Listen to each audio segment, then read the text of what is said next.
All right, you guys. So we are writing the following equation in vertex form. I believe the test actually says graphing form, and those two things mean the same form. So mean the same thing. So let's write that. Vertex and graphing mean the same thing. All right, they're equal to each other, okay? And if you remember, what is that formula? It is y equals a times x minus h plus k, squared. And our actual vertex is h comma k, okay? So that is going to be this h and this k, where the h, it's the opposite h. This is a positive h here, and it's, as you can see, it's a negative h there, but this is a positive k there, and it's a positive k there. And you'll remember that when we start going through this. So how do we do this? So the way we do this is we complete the square. And here is where a lot of things get confusing, because a lot of you think completing the square is where we make the square like this. That's factoring. So I didn't realize until a few of you were telling me that you guys were getting confused. The actual square is factoring. Completing the square is what we're going to do now. So what does that look like? The first step, and this is on the board for you guys, the first step is we want to move this negative 64 to the other side. And when we're solving, that y becomes a 0, so it actually becomes 0 is equal to x squared minus 8x minus 64.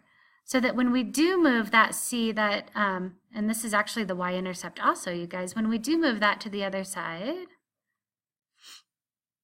that becomes 64 on the other side. So now we have 64 is equal to x squared minus 8x. Okay, now here's the next part. We're actually going to make up a number to add onto the end here. But there's a very specific way we're going to add a number onto the end. And that way is we're going to take half of this number, negative 8. Let's highlight that. We're going to take half of negative 8, and then we're going to square that number, right? So half of negative 8 is negative 4.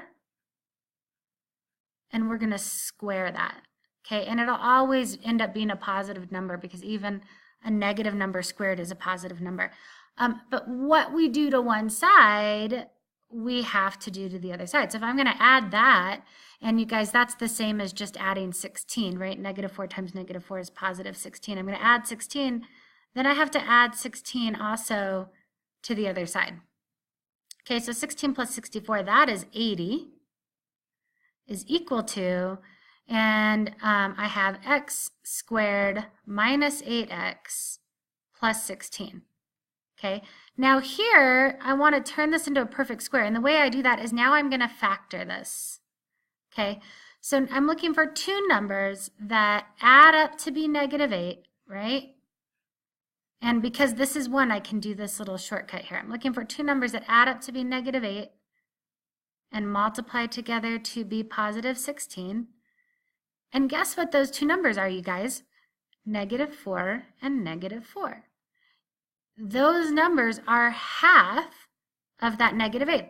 And the reason why it works out that way is because we made it work out that way. We purposely did this so it would work out that way. So what we really have here is 80 is equal to x minus 4 times, oops, I said 80 and I wrote 8. 80 is equal to x minus 4 times x minus 4, right? Because those are the two numbers. But since they're the same number, I'm not going to write them both. I'm just going to write, x minus 4 squared, okay? And the reason that we're rewriting this, I'm just basically, this is the same thing as this. I'm just writing it differently because guess what, you guys? The second way I wrote it makes it much easier to solve it if I wanted to solve it. But I don't want to solve it here. What is the question actually asking me? It just wants it in vertex form. So the last thing I need to do is in vertex form is move this 80 back to the other side. So I'm going to subtract 80 from both sides. Okay, so now I have 0 is equal to x minus 4 squared minus 80. And that 0 could be the same as y. Okay, so now my equation is y is equal to x minus 4 squared minus 80. Now it's in vertex form. And what's my vertex, you guys? My vertex is, it says -4, but remember on the inside it's the opposite. My vertex is +4, -80, and the one on the outside stays the same. Okay, and you could also see that the reason it's called graphing form is because when we transform this graph, this moves it to the right 4, and this moves it down 80, and that's what gives us our minimum point right there. Okay. All right, what's our second question? Our second question wants us to do the same thing. Complete the square to write it in graphing form. Remember, graphing form is the same as vertex form. State the vertex and intercepts of the parabola. So that part of it that says intercepts, this means I'm going to have to solve it because the intercepts are where I solve for x. Okay, so let's just start. Let's see how much you've done. Maybe you even want to pause it and try it on your own, because the first thing I want to do is add 12 to both sides. So x squared plus 6x. But here, since I'm writing it on this side, I'm going to leave a little space, is equal to positive 12 because I added it to both sides. Now what I'm going to put here is half of 6, which is 3, and we're going to square it. Okay, but what you do to one side, you have to do to the other side. So I'm also going to add 3 squared over here. So 3 squared is the same as just 9, right? So this ends up being, if we just want to simplify this a little bit, x squared plus 6x plus 9 is equal to 12 plus 9 is 21, right? So now I want to factor the quadratic that I have over here. I want to write it in factored form. So I'm looking for two numbers that add up to be positive 6 and multiply to be 9. And because of the way that I did this, because I completed the square, those two numbers are going to be the same, right? So that should be x plus 3 times x plus 3. Because 3 plus 3 is 6, and 3 times 3 is 9, right? Is equal to 21. But remember, because they are the same number, we're going to write it as something being squared because that makes it much easier to solve. So now here I have, it wants, complete the square to write the equation in graphing form. It wants the equation in graphing form, so I'm going to have to write that down first. So to get it to be in graphing form, I'm going to subtract 21 from both sides. So the graphing form of the equation is y equals x plus 3 squared minus 21, because I had to move that 21 back over to the other side. But the reason I did it way over here is I also have to find the intercepts, so I'm going to keep going through here to solve this. The actual vertex, and it's going to be a minimum because it's a positive equation, right? My x squared up here is positive. Oops, positive. My vertex is the opposite of this, so instead of positive 3, it's -3, comma, -21. It's the same on the outside. But now to find my x-intercepts, or otherwise known as my roots, my zeros, my x-intercepts, or my solutions, okay, in order to find those, I have to, those are all x, what x is equal to. So over here, my next step to solve an equation means getting that variable by itself, isolating that variable. I need to take the square root of both sides. I'm working from the outside in to get back to the x. So I take the square root here and the square root of 21. All that square root does is it gets rid of that squared. So I just have x plus 3 here. But the square root of 21 doesn't have a perfect square, right? 4 times 4 is 16, and 5 times 5 is 25. So the square root of 21 is going to be a decimal. It's going to be 4 point something. We don't want to write that. Let's just leave it as plus or minus the square root of 21. okay? Makes it real easy. You don't even need to put that into the calculator to solve it. I do not care. The next step is to subtract 3 from both sides. So x is equal to plus or minus the square root of 21 minus 3. And you guys don't do any more work than you have to. That's our answer. These two things are, I want to circle that, but I didn't do a very good job. These two things are our answers. These are actually two separate numbers. If you wanted to find the numbers, if you put them into the calculator, you could put the square root of 21 minus 3. One answer is approximately 1.58.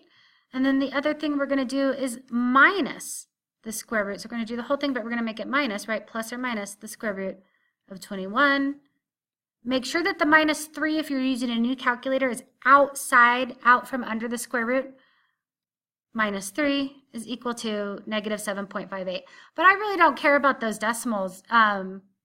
We just know that these are x1 is equal to positive the square root of 21 minus 3.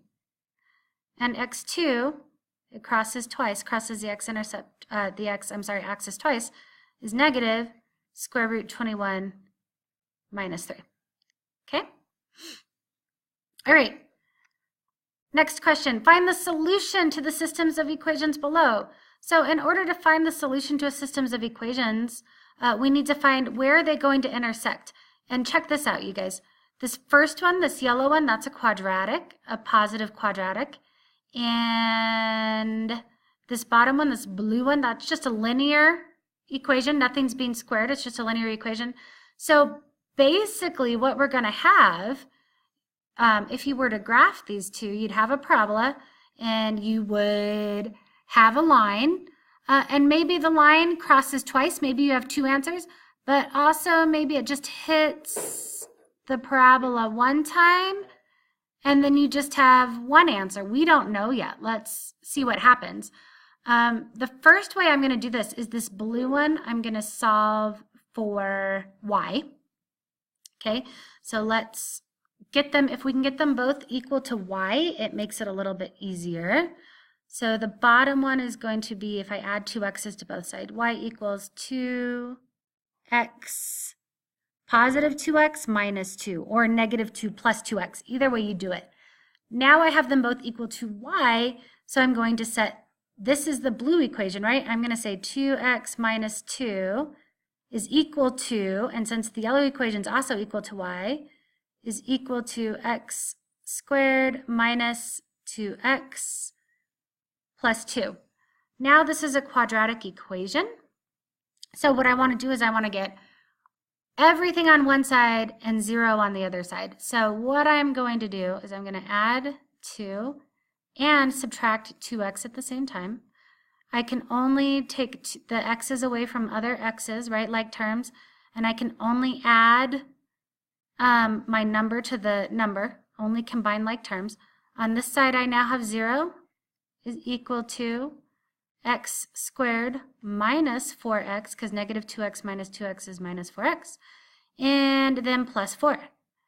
Now I have 3 ways I can solve this. I can factor it. I can use the quadratic formula. I can complete the square. Any one of these things will work to solve this. I'm about to run out of time on this video, so why don't you try to solve this on your own? I will stop this and start a new video.